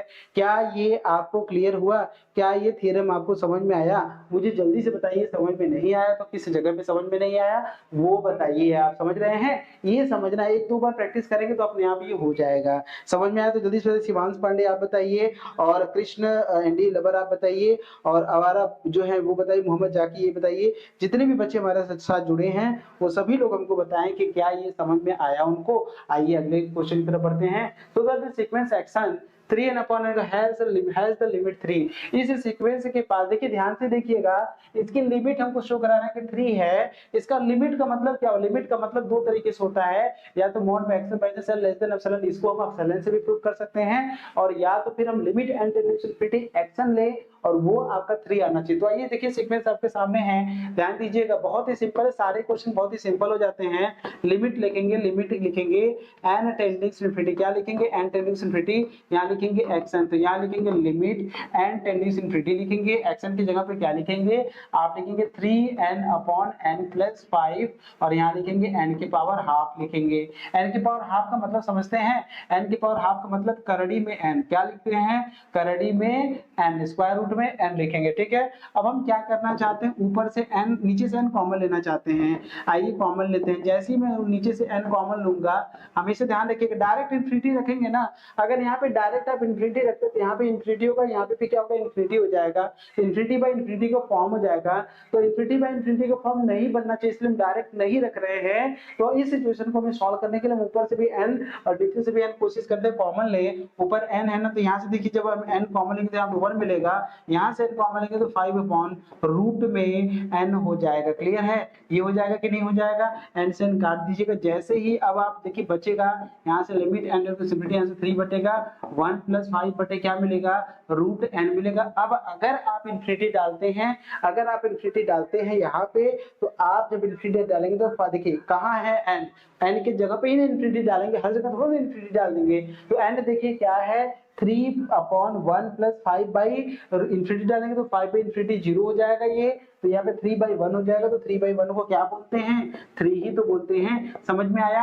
आप कहेंगे कि सर यहाँ पे अपने इन्फिनिटी क्यों नहीं रखा? क्योंकि जब आप इन्फिनिटी रखेंगे तो इन्फिनिटी बाई इन्फिनिटी का फॉर्म बन जाएगा। ठीक है, समझ रहे हैं? इन्फिनिटी बाई इन्फिनिटी का फॉर्म बन जाएगा, जो कि गलत है, ऐसा नहीं बनना चाहिए। तो क्या रखेंगे फिर? उस सिचुएशन को कैसे हैंडल करेंगे? कोशिश करिए कि 1 बाई n बने, जहां भी n है वहां पे 1 बाई n बन जाए। क्या बन जाए? 1 बाई n का फॉर्म बन जाए। हमेशा ध्यान रखिएगा, लिमिट का, कन्वर्जेंसी का जब भी क्वेश्चन आपके सामने मिले तो कोशिश ये करिए कि n ना होके 1 बाई n का फॉर्म बने, क्योंकि 1 बाई n में अगर इन्फिनिटी डालेंगे तो 1 बाई इन्फिनिटी जो होता है वो 0 हो जाता है। क्योंकि आपको पता है ना, जो 1 बाई n अगर मैंने बना दिया तो हम 1 बाई इन्फिनिटी डालेंगे और 1 बाई इन्फिनिटी क्या होता है? 0 होता है। अगर मैं यहाँ पे इन्फिनिटी रखता हूँ ऊपर ही, तो ऊपर इन्फिनिटी और नीचे भी इन्फिनिटी जाएगा तो इन्फिनिटी बाई इन्फिनिटी का फॉर्म हो जाएगा ना, इसलिए मैं पहले लाइन में नहीं रखा। तो मैंने क्या किया? कोशिश ये किया कि 1 बाई n का फॉर्म बनाना है। तो देखिए मैंने n ले लिया और ये 5 बाई रूट n हो गया। क्या ये क्लियर है? सबको क्लियर है? क्या क्लियर है? सर स्टैटिस्टिक्स की क्लास नहीं चलती है क्या सर इस चैनल पे? चलती है भाई। कौन पूछी है? विनीता मौर्य जी। चलता है क्लास, आप अपडेट रहिए डीएनएस प्लेटफॉर्म पे, सारी क्लासेस चलती हैं। स्टैटिस्टिक्स भी चलती है, मैथ भी चलता है, केमिस्ट्री भी चलता है, फिजिक्स भी चलता है, बायो भी चलता है, सब कुछ चलता है। आपको बस जुड़ना है। कैसे जुड़ना है? कोई भी डाउट हो आप इस नंबर पे कॉल कर लीजिए, आपको सब कुछ मिल जाएगा। ये नंबर पे कॉल कर लीजिए। समझ रहे हैं? क्लियर है? कोई डाउट नहीं ना है? ये क्वेश्चन समझ में आया कि ये देखिए लिमिट 3 है कि नहीं है? कर पाएंगे ऐसे क्वेश्चन? जल्दी से बताइए। शिवांशी आप बताइए, क्या आपको क्लियर है ये क्वेश्चन? चलिए बहुत बड़ी बात है। अभी देखिए इस क्वेश्चन को आपको शो कराना है कि सीक्वेंस वारी क्या है? कन्वर्जेंट है। तो कोई भी सीक्वेंस वारी कन्वर्जेंट कब होती है? ध्यान दीजिएगा, जब उसका लिमिट निकालते हैं और limit n tends to infinity करते हैं और क्या होता है? वो फाइनाइट आ जाता है, तो उसे क्या बोलते हैं? कन्वर्जेंट बोल देते हैं। बोलते कि यही ना बोलते हैं। तो आइए इसका लिमिट निकालते हैं। ध्यान दीजिएगा सॉल्यूशन कैसे करेंगे इसका। ध्यान दीजिएगा, लिमिट निकालेंगे, n टेंड्स टू इन्फिनिटी लिखेंगे, यहाँ से क्या करेंगे? xn करेंगे, तो यहाँ से क्या करेंगे? लिमिट लिखेंगे n टेंड्स टू इन्फिनिटी, यहाँ से क्या करेंगे? रूट में n plus 1 minus root n है ना? ये बातें हैं। अगर आप यहाँ पे इन्फिनिटी डालते तो यहाँ पे इन्फिनिटी हो जाएगा, यहाँ पे इन्फिनिटी, और इन्फिनिटी माइनस इन्फिनिटी होता है और वो अनडिफाइंड होता है। इन्फिनिटी माइनस इन्फिनिटी हुआ, इन्फिनिटी बाय इन्फिनिटी हुआ, इन्फिनिटी के पावर इन्फिनिटी हुआ। ये these are the some forms which are known as the indeterminate forms. कुछ ऐसे फॉर्म होते जो कि नहीं बनना चाहिए, लिमिट रखने पे ये नहीं बनना चाहिए। तो हम इस सिचुएशन को क्या करेंगे? याद रखिए, जब भी कभी भी कर स्क्वायर रूट हो, ठीक है, ठीक समझ रहे हैं? सब जब भी स्क्वायर रूट हो। विनीता मौर्य पूछ रही सर कब चलता है? टाइम क्या है? तो मैं आपको बता दूं, टाइम जो है वो फिक्स नहीं है अभी, ठीक है। आपको अगर क्लास के लिए डाउट है तो आप इस नंबर पे कॉल कर लीजिए या फिर इस नंबर पे मैसेज डाल दीजिए, आपको पता चल जाएगा कि क्लास कब चलती है। ठीक है, समझ रहे हैं? स्टैटिस्टिक्स क्लास कब चलती है, समझ रहे हैं? आप अपडेट रहिए, पूछ लीजिए इस नंबर पे कॉल करके। ठीक है, समझ रहे हैं? चलिए आइए देखते हैं आगे। तो ऐसे जब कभी स्क्वायर रूट आए तो हमेशा इसको रेशनलाइज करते हैं। क्या करते हैं? रेशनलाइज करते हैं। ऊपर रेशनल है ना, ऊपर स्क्वायर रूट है ना, तो स्क्वायर रूट को हटाने का प्रयास करते हैं। कैसे हटेगा? इसी में आप इसी के साइन को बदल के साइन को n+1 ये करते हैं, प्लस करते हैं, रूट में n करते हैं, यहाँ पे क्या करेंगे? n+1, यहाँ पे क्या करेंगे?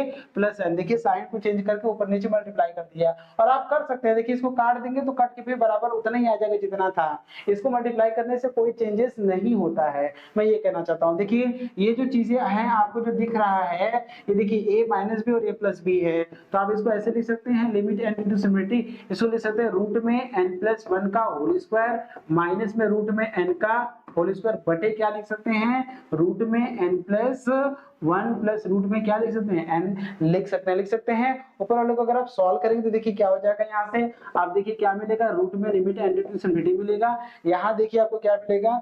n+1, यहाँ से माइनस n, और यहाँ से क्या मिलेगा? रूट में n+1 आप प्लस में क्या मिलेगा, रूट में n मिलेगा। आप इसको ध्यान से देख सकते हैं, आपको क्या मिलेगा, यहाँ से मिलेगा, ये n से n कट जाएगा तो फाइनली आपको मिलेगा क्या, यहाँ से आपको देखिए क्या मिलेगा, आपको ये मिलेगा limit n tends infinity 1 upon root में n प्लस 1 प्लस रूट में n मिलेगा। अब इन्फिनिटी बैठाएंगे तो 1 अपॉन इन्फिनिटी मिलेगा। क्यों मिलेगा इन्फिनिटी, क्योंकि आप देख सकते हैं यहाँ पे भी इन्फिनिटी डालेंगे तो इन्फिनिटी होगा, यहाँ पे इन्फिनिटी प्लस इन्फिनिटी होता है, और यहाँ से क्या मिलेगा, 1 बाई इन्फिनिटी क्या होता है, 0 हो जाता है। समझ रहे हैं, क्लियर है। तो इसका जो लिमिट होगा ये सीक्वेंस हमारी क्या है, कन्वर्जेंट हो रही है, फाइनाइट है। 0 आ गया ना, 0 मतलब क्या, फाइनाइट है। इसका मतलब क्या हुआ, this implies that action is convergent. ये क्या हो जाएगा, कन्वर्जेंट हो जाएगा। क्या ये आपको समझ में आया, क्या ये आपको क्लियर है, क्या ये बातें आपको क्लियर है, क्या ये सीक्वेंस आपको समझ में आया। कुलदीप बता सर बीएससी एजी की फर्स्ट सेमेस्टर की क्लास कब स्टार्ट होगी।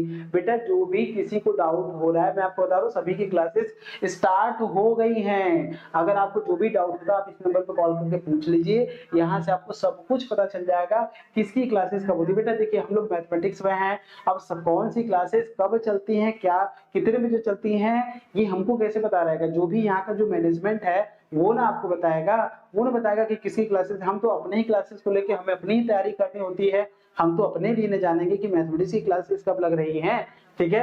अदर क्लासेस कब लग रही है वो तो यहाँ की मैनेजमेंट ने बताएगी, तो आप उनसे पूछ सकते हैं, ये उनका नंबर है, आप इनको कॉल करके पूछ सकते हैं, ये आपको सब कुछ बता देंगे कि कब है। अभी आप कॉल करके पूछ लीजिए, अभी आपका कॉल उड़ जाएगा तो पता कर सकते हैं, ठीक है। समझ रहे हैं, बढ़िया। देखिए विनीता मौर्य जी बोल रही है कि सर ये किस बुक से पढ़ा रहे हैं। बेटा आप ये ध्यान रखिए, कोई भी नॉर्मल बुक आप ले लीजिए, ठीक है, उस बुक से देख लीजिए, वो सभी बुक में इसी तरह का चीजें मिलेगा।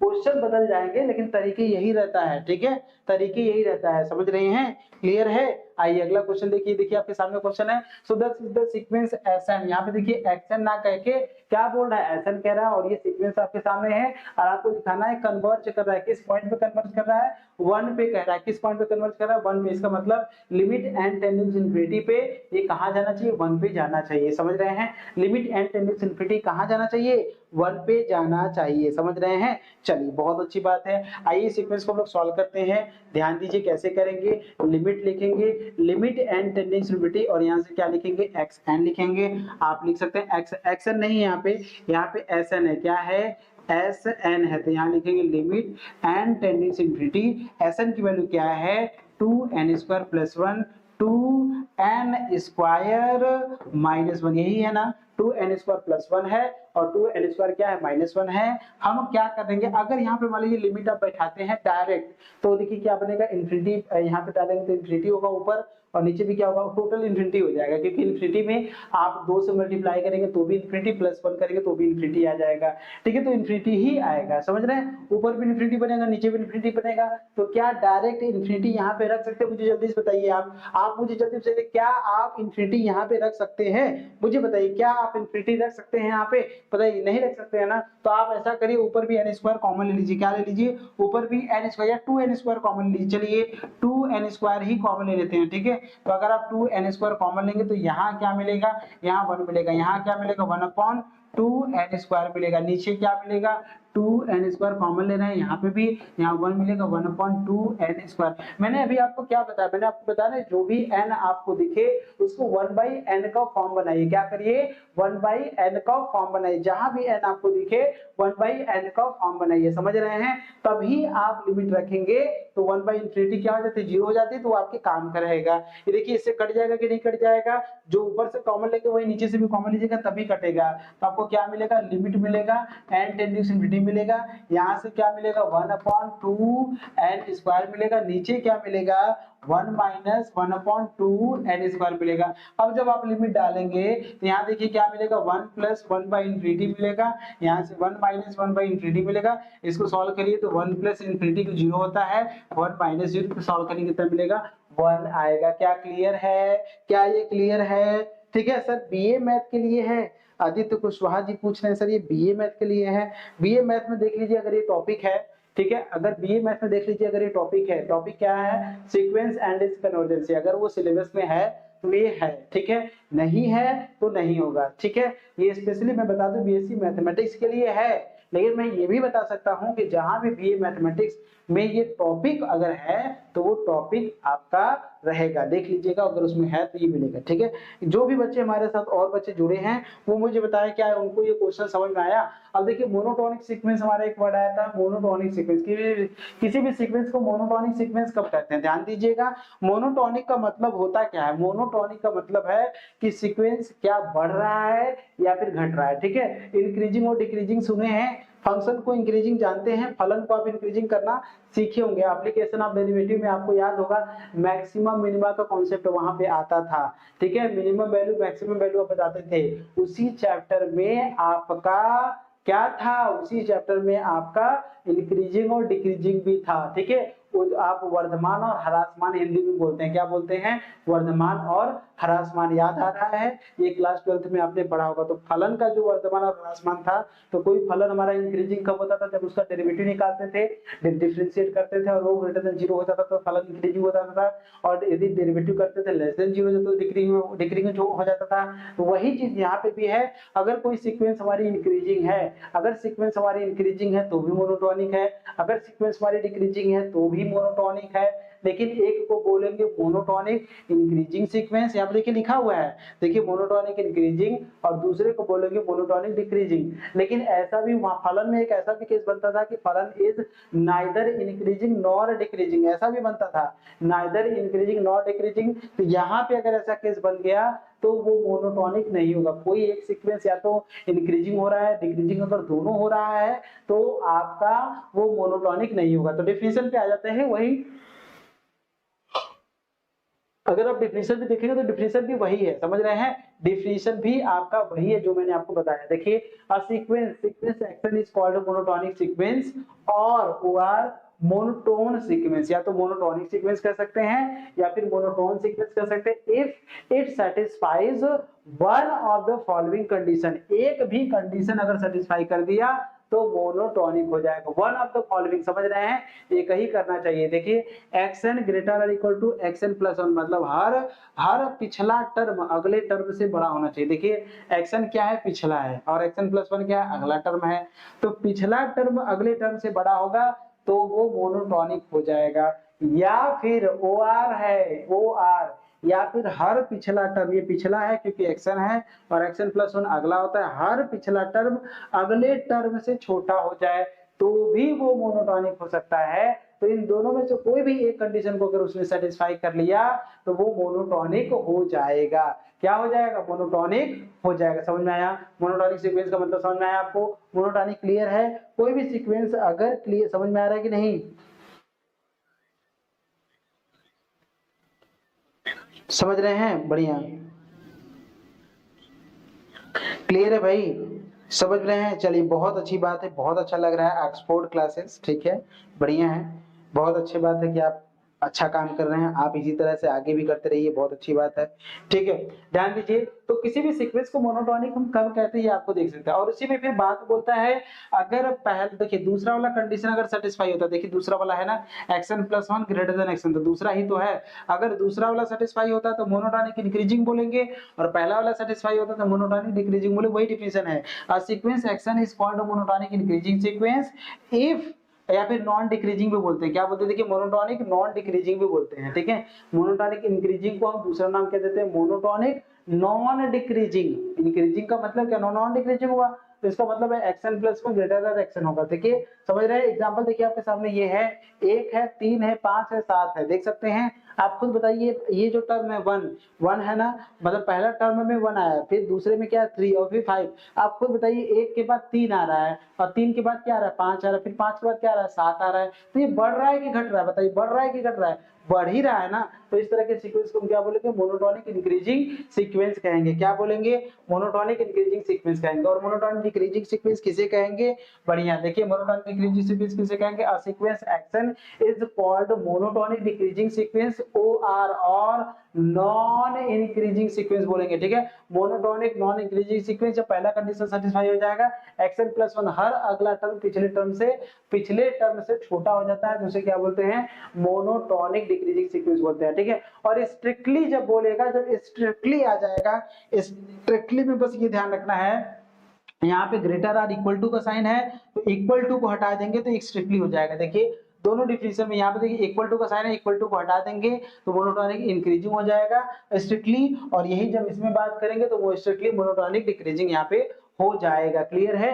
इस तरह से हम देख सकते हैं यहाँ पे स्ट्रिक्टली देखिए it's called monotonic sequence if अब देखिए स्ट्रिक्टली मोनोटोनिक सीक्वेंस की बात कर रहा है, और sequence x n is called strictly monotonic sequence if it is either strictly monotonic increasing और स्ट्रिक्टली मोनोटोनिक। स्ट्रिक्टली मतलब क्या हुआ? स्ट्रिक्टली मतलब ये हुआ इक्वल टू को साइन को हटा देंगे, बराबर भी नहीं होना चाहिए। समझ रहे हैं? तो कुछ एग्जांपल भी आपके सामने मैंने बताया है, और इस एग्जांपल की हेल्प से आप ये बता सकते हैं कि कौन सीक्वेंस हमारा मोनोटोनिक इंक्रीजिंग है और कौन सीक्वेंस हमारा मोनोटोनिक डिक्रीजिंग है। बता सकते हैं कि नहीं? ये आपके सामने एक क्वेश्चन आया हुआ है, इस क्वेश्चन को आपको ये बताना है कि ये क्या है, मोनोटोनिक इंक्रीजिंग सीक्वेंस है, और फर्दर ये भी शो कराना कि ये क्या है, बाउंडेड भी है। अच्छा, मोनोटोनिक इंक्रीजिंग से आप ये बता सकते हैं कि बाउंडेड हो सकता है कि नहीं हो सकता है, ठीक है। और फर्दर इट इज बाउंडेड, और ये भी बताना है कि किस लिमिट, इसकी लिमिट क्या है, 2/3 है, मतलब 2/3 पर ये कन्वर्ज कर रहा है। कोई भी सीक्वेंस अगर है,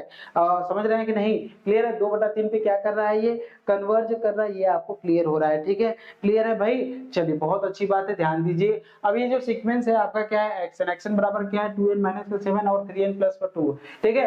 तो आप इंक्रीजिंग या डिक्रीजिंग को कैसे शो करा सकते हैं? तो आपको करना क्या है, एक्शन तो दिया ही है, xn+1 भी निकालिए और उनका डिफरेंस ले लीजिए। क्या कर लीजिए? डिफरेंस ले लीजिए, ठीक है। तो आप देखिए क्या दिया, देखिए सोल्यूशन कैसे करेंगे इंक्रीजिंग और डिक्रीजिंग को। देखिए यहाँ पर तो टर्म था, तो टर्म को देखकर आपने बता दिया, यहाँ पे तो टर्म है, ठीक है, आपने टर्म को देखा और टर्म को देखकर आपने बता दिया। जैसे मैंने जो भी एग्जांपल मैंने आपके सामने लिए थे, यहाँ पे जो टर्म है तो दिख रहा है ना, 1 3 5 7, 1 3 5 7 दिख रहा है ना, लेकिन क्या यहाँ पे 1 3 5 7 आपको दिख रहा है? क्या ये जो एग्जांपल आपके सामने जो दिया गया है, क्या यहाँ पे टर्म लिखा हुआ, नहीं लिखा हुआ है? तो एक काम कर सकते हैं कि आप n की वैल्यू डाल के उसके कुछ टर्म को लिख सकते हैं। तो कभी कभी ऐसा होता है कि हम डिसाइड नहीं कर पाते हैं, लेकिन आप यहाँ से, अगर मैं जिस तरह से बता रहा हूँ, अगर आप उस तरीके से निकालेंगे तो इसमें आपको डिसाइड करने की जरूरत नहीं है, बस आपको ये कर जाना है, ठीक है। दिखाते हैं आपको। देखिए एक्शन की वैल्यू दिया हुआ है, क्या दिया हुआ है, 2n - 7 बटे क्या लिखेंगे, 3n+2, ये एक्शन की वैल्यू दिया हुआ है। आपको करना क्या है, xn+1 निकालना। क्या करना है, n में एक जोड़ देना है। क्या करना है, n में एक जोड़ना है। किसमें जोड़ना है, n में एक जोड़ना है। n में एक जोड़िएगा तो जहां जहां n है वहां एक जोड़ेंगे, ब्रैकेट के साथ लगाइएगा। ब्रैकेट क्यों लगाए हैं, क्योंकि 2 जो है वो बाहर है, n में अगर आप n+1 डाल रहे हैं तो 2 का मल्टीप्लाई दोनों के साथ होगा, इसलिए ब्रैकेट के साथ करिएगा, आपका गलत नहीं होगा। नीचे देखेंगे ये 3 है, यहाँ पे भी ब्रैकेट में n+1 करेंगे और यहाँ पे क्या करेंगे, +2 करेंगे। तो यहाँ से इसको जब सॉल्व करेंगे तो सॉल्व करके आपको xn+1 की वैल्यू मिलेगा। अगर आप कहें तो अगर मैं इसको सॉल्व करता हूँ तो आपको देखिए क्या मिलेगा, आपको xn+1 की जो वैल्यू मिलेगा वो क्या, 2 से मल्टीप्लाई करिए तो 2n+2 हो जाएगा। 2n+2 ब्रैकेट नहीं लगाते अगर आप तो केवल 2 का n के साथ मल्टीप्लाई होता, 1 के साथ नहीं होता तो गड़बड़ हो जाता। -7 बटे क्या करेंगे, 3n+3 लिखेंगे और प्लस का क्या लिखेंगे, 2 लिखेंगे। इसको सॉल्व करेंगे तो सॉल्व करने पे कितना आएगा, 2n-5 आएगा, क्योंकि साथ में हो जाएगा 5, और यहाँ से 3n प्लस का क्या मिलेगा, 5। अब वो करना क्या है, चाहे इंक्रीजिंग कहे चाहे डिक्रीजिंग कहे, आपको xn+1 - xn ही निकालना है, ठीक है। अब आपको क्या करना है, अब आपको क्या करना है, xn+1 xn- यही निकालना है, ठीक है। नाउ हम क्या निकालेंगे, xn+1 माइनस का क्या निकालेंगे, xn निकालेंगे। xn+1 की वैल्यू कितना है, 2n-5 अपॉन 3n प्लस का क्या है, 5 है। फिर माइनस करेंगे, xn की वैल्यू जो लिखा है 2n-7 अपॉन क्या लिखा है, 3n प्लस का 2 लिखा है। एलसीएम लीजिए, जैसे ही आप एलसीएम लेंगे तो आपको क्या मिलेगा, ध्यान दीजिए। जब आप एलसीएम लेंगे, यहाँ पे लिख रहा हूँ, एलसीएम लेंगे तो आपको मिलेगा 3, आपको क्या मिलेगा, आपको मिलेगा 3n प्लस का 5 एक ब्रैकेट में, दूसरे में मिलेगा 3n प्लस का 2 दूसरे में मिलेगा, 3n प्लस का 5 और क्या मिलेगा, 3n प्लस का 2। ऊपर देखेंगे तो 2n - 5 यहाँ है ही, इसके साथ मल्टीप्लाई क्या होगा, 3n + 2 होगा, माइनस करेंगे 2n माइनस 7 है ही, और यहाँ से क्या होगा 3n प्लस क्या मिलेगा 5। सॉल्व करिए, इसको मल्टीप्लाई करिए, जैसे मल्टीप्लाई करेंगे 2n का तो लिखेंगे 6n स्क्वायर, यहाँ से 2n मतलब 4n कितना मिलेगा 4 2 मतलब 4 2n मतलब 4n हो जाएगा, यहाँ से माइनस का 15n हो जाएगा, क्या हो जाएगा माइनस का 15n, कितना हो जाएगा माइनस का 15n हो जाएगा, और यहाँ से क्या मिलेगा माइनस का 10 हो जाएगा, क्या हो जाएगा माइनस का 10 हो जाएगा। इसको सॉल्व करिए तो माइनस मिलेगा, यहाँ से आप देख सकते हैं, यहाँ से क्या मिलेगा हमको माइनस मिलेगा, तो माइनस में क्या लिखेंगे आप 6n स्क्वायर लिखेंगे, और फिर क्या लिखेंगे प्लस का क्या लिखेंगे प्लस लिखेंगे 10n, क्या लिखेंगे 10n लिखेंगे, यहाँ पे 5 दूना 10 होता है, और माइनस का 7 त्रिका 21n, 7 त्रिका 21n हो जाएगा, और 7 दूनी 35 हो जाएगा ये, ठीक है। सॉल्व कर लीजिए, और अपॉन में क्या लिखेंगे आप, अपॉन में अगर आप लिखना चाहेंगे तो लिख लीजिएगा 3n प्लस का 5 लिखेंगे, और क्या लिखेंगे 3n प्लस का 2 लिखेंगे, ठीक है। अगले पेज पे चलते हैं, 6n स्क्वायर, और यहाँ से क्या मिलेगा 15 में से 4 जाएगा कितना मिलेगा 11n, तो हम लिखेंगे 6n स्क्वायर, आप क्या लिखेंगे 6n स्क्वायर, 15 से 4 जाएगा तो 11n मिलेगा, ठीक है। क्या मिलेगा 11n मिलेगा, माइनस का 10 मिलेगा, क्या मिलेगा माइनस का 10 मिल जाएगा, ठीक है।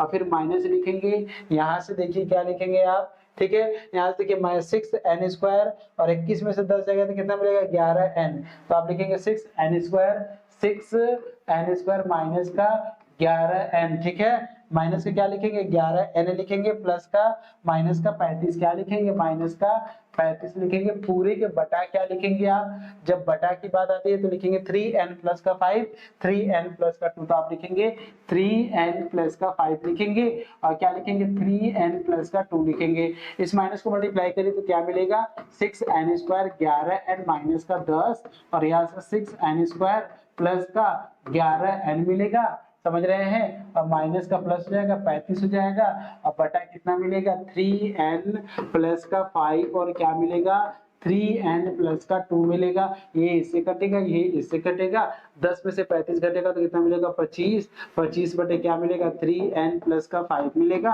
और क्या मिलेगा 3n प्लस का 2 मिलेगा। अब आप बताइए 25 ग्रेटर देन 0 होता है, n की जो भी वैल्यू डालेंगे वो भी ग्रेटर ही होता है, क्योंकि 1 डालेंगे 2 डालेंगे 3 डालेंगे 8 डालेंगे, तो क्या ये कभी निगेटिव हो सकता है, ये कभी निगेटिव नहीं होगा, हमेशा 0 से बड़ा होगा। तो आप यही नहीं लेके चल रहे थे xn प्लस और माइनस का xn, यही नहीं लेके चल रहे थे हमेशा ग्रेटर देन 0 होगा, इसका मतलब क्या हुआ, इसका मतलब कि xn प्लस 1 जो होगा ग्रेटर देन हो जाएगा xn उधर जाएगा, तो ठीक है। इसका मतलब ये क्या है मोनोटोनिक इंक्रीजिंग है कि नहीं है, ठीक है। ये फॉर ऑल n लिख लीजिएगा मोनोटोनिक इंक्रीजिंग सीक्वेंस, ठीक है, समझ रहे हैं मोनोटोनिक इंक्रीजिंग सीक्वेंस, ये समझ में आया आपको, ये क्या कौन सा सीक्वेंस हो जाएगा मोनोटोनिक इंक्रीजिंग सीक्वेंस हो जाएगा।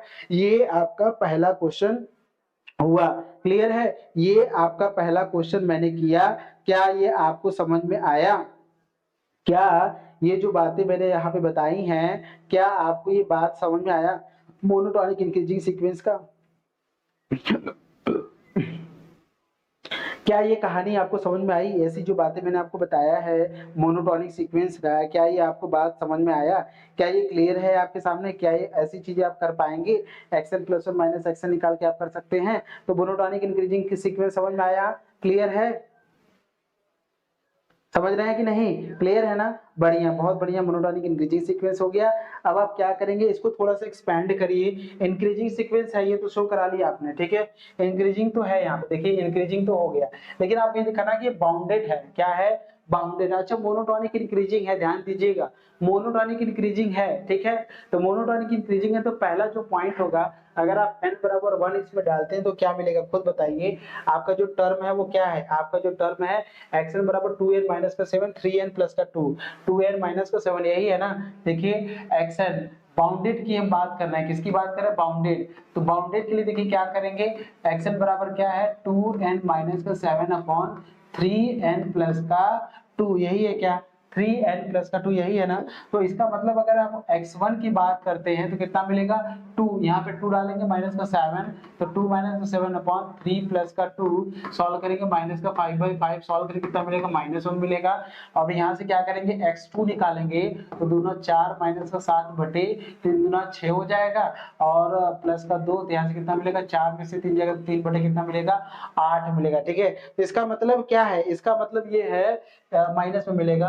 इसका मतलब यहाँ से देखिए अगर आप टर्म की बात करते हैं तो जो एक्शन की बात कर रहा है वो पहला क्या है -1 है, फिर क्या है माइनस का 3/8 है, समझ रहे हैं, इस तरह से मिलेगा। आप देख सकते हैं ये -1 है, इससे बड़ा ये माइनस का 3/8 क्या है, -1 से बड़ा है क्योंकि इंक्रीजिंग है ना। अब -3/8 से और बड़ा आएगा तो मैं आपसे पूछूंगा कि सबसे छोटी वैल्यू क्या है, यहाँ पे -1 है। स्मॉल m1 की जो वैल्यू है मैंने -1 ले लिया, समझ रहे हैं। अब हम कैपिटल M निकालेंगे, क्या निकालेंगे, कैपिटल M निकालेंगे, सबसे बड़ी वैल्यू। अगर मैं यहाँ से मान लीजिए लिमिट लेता हूँ, क्या लेता हूँ, लिमिट, ठीक है, लिमिट एंड टेंडिंग इनफिनिटी मैं ले रहा हूँ, क्या ले रहे हैं 2n माइनस का 7 बटे 3n प्लस का 2, तो आप इसको क्या लिखेंगे, आप लिखेंगे लिमिट, ठीक है, n की बात कर रहा है तो n टेंडेंस इनफिनिटी लिखेंगे, n कॉमन ले लेंगे तो क्या मिलेगा 2 माइनस का 7 बटे n। देखिए ध्यान दीजिएगा, आप डायरेक्ट लिमिट नहीं रख सकते हैं क्योंकि मैंने आपको बताया था अगर आप डायरेक्ट यहाँ पे लिमिट रखेंगे तो इनफिनिटी बाय इनफिनिटी का फॉर्म हो जाएगा। n जो होना चाहिए 1/n का फॉर्म होना चाहिए, यहाँ पे 1/n नहीं है, लेकिन जब n हम कॉमन ले लेंगे ना तब वो 1/n का फॉर्म देखिए बन जाएगा। देखिए बन जा रहा है कि नहीं बन जा रहा है, ये n से n कट जाएगा। अब जब लिमिट आप इनफिनिटी डालेंगे तो यहाँ से क्या मिलेगा 2 माइनस का यहाँ से 0 मिलेगा, क्यों, क्योंकि 7/इनफिनिटी क्या होता है 0 होता है, और यहाँ से 3 माइनस का क्या मिलेगा 0, तो क्या मिलेगा 2/3। ठीक है, इसका मतलब क्या हुआ, ये इंक्रीजिंग सीक्वेंस तो है लेकिन बढ़ के कहां तक जाएगा, ये आपका 2/3 तक जाएगा, तो ये इसका लिमिट भी मिल गया और ये इसका सबसे बड़ी वैल्यू मिल गया। इस वैल्यू से सभी छोटे ही रहेंगे, तो आप ये कह सकते हैं स्मॉल m1 की वैल्यू मैंने माना, ठीक है, स्मॉल m1 की वैल्यू -1, कैपिटल M की वैल्यू कितना निकाला था आपने 2/3, कितना निकाला है 2/3 ही ने निकाला है, 2/3 निकाला है। ठीक है, तो ये निकाल दिया। आप ये कहेंगे कि -1 और यहाँ से एक्शन लिखेंगे, यहाँ से 2/3 की वैल्यू के बीच में होगा, यहाँ लिखेंगे for all n this implies that sequence is bounded sequence is क्या हो जाएगा, बाउंडेड सीक्वेंस हो जाएगा। समझ में आया, सीक्वेंस क्या होगा, इस बाउंडेड सीक्वेंस, ये क्या हो जाएगा sequence, bounded sequence, and it's limit is 2/3, इसकी लिमिट क्या हो जाएगी 2/3 हो जाएगी। क्या क्लियर है, क्या ये क्वेश्चन क्लियर है, क्या ये क्वेश्चन क्लियर है, 2/3 हो जाएगा, क्लियर है। ये क्वेश्चन बढ़िया क्वेश्चन था और मैंने जो आपको ये बताया ये चीजें बहुत बढ़िया है। आप इस तरह से सारे बातों को कह सकते हैं कि सीक्वेंस हमारा क्या है, बाउंडेड हुआ।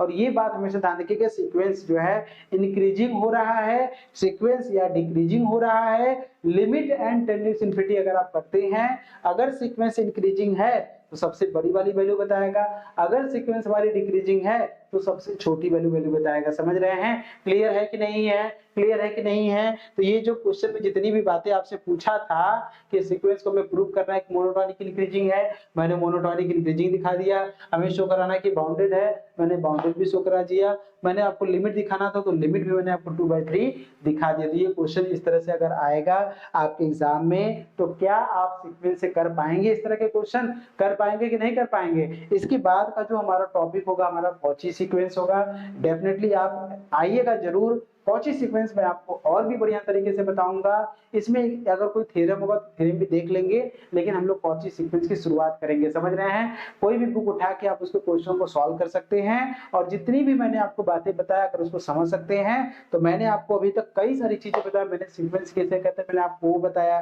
सीक्वेंस की कन्वर्जेंसी क्या होती है मैंने वो बताया, उस पर मैंने थ्योरम बताए, और उस लिमिट पर सीक्वेंस की लिमिट क्या होती है मैंने आपको वो बताया, मोनोटोनिक सीक्वेंस क्या होता है मैंने वो भी आपको बता दिया। इस तरह के क्वेश्चन आपके एग्जाम में आता है। अगर आपके एग्जाम में मोनोटोनिक सीक्वेंस किसे कहते हैं अगर मान लीजिए ये आ गया तो आप क्या नहीं बता पाएंगे, बता पाएंगे कि नहीं बता पाएंगे, जरूर बता देंगे आप।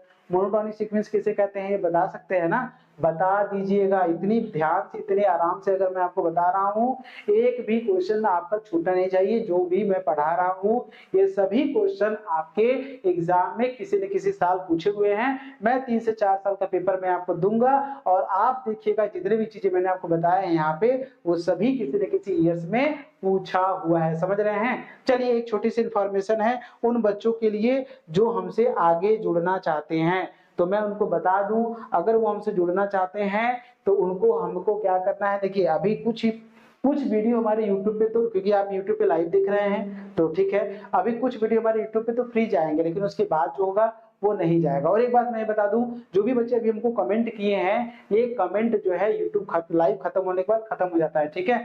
तो आप वीडियो देखने के बाद अगर आपको वीडियो कैसा लगा ये आप कमेंट सेक्शन में जरूर लिखिएगा।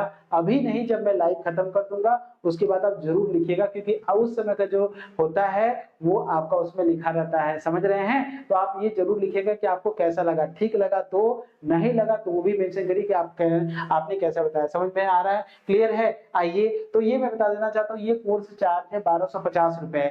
1250 रुपए केवल एक सब्जेक्ट के लिए नहीं है, मैथमेटिक्स के लिए नहीं है। मैथमेटिक्स के अलावा आप जो भी कोर्स में है आपका, जैसे जो साइंस, जो मैथमेटिक्स ग्रुप के हैं, जिसमें मैथमेटिक्स आएगा, फिजिक्स आएगा, केमिस्ट्री आएगा और स्टैट्स आएगा, ये चारों आएगा, एक बार पेमेंट करिए और सभी के वीडियो आपको मिलेगा। ऐसा नहीं कि एक एक सब्जेक्ट के 1250 है, नहीं, इसमें आपका सभी मिलेगा। फिजिक्स भी मिलेगा, केमिस्ट्री मिलेगा, मैथ्स भी मिलेगा आपको और स्टैटिक्स भी मिल जाएगा। ठीक है, समझ रहे हैं? क्योंकि ये देखिए सबके लिए, बायोलॉजी के लिए भी, एग्रीकल्चर के लिए भी है और बीकॉम के लिए। जो बच्चे बीकॉम में हैं उनके लिए भी ये है, ठीक है, उनको भी यही पेमेंट करो और उनके लिए भी जो कोर्स है वो भी रन करेगा। समझ रहे हैं?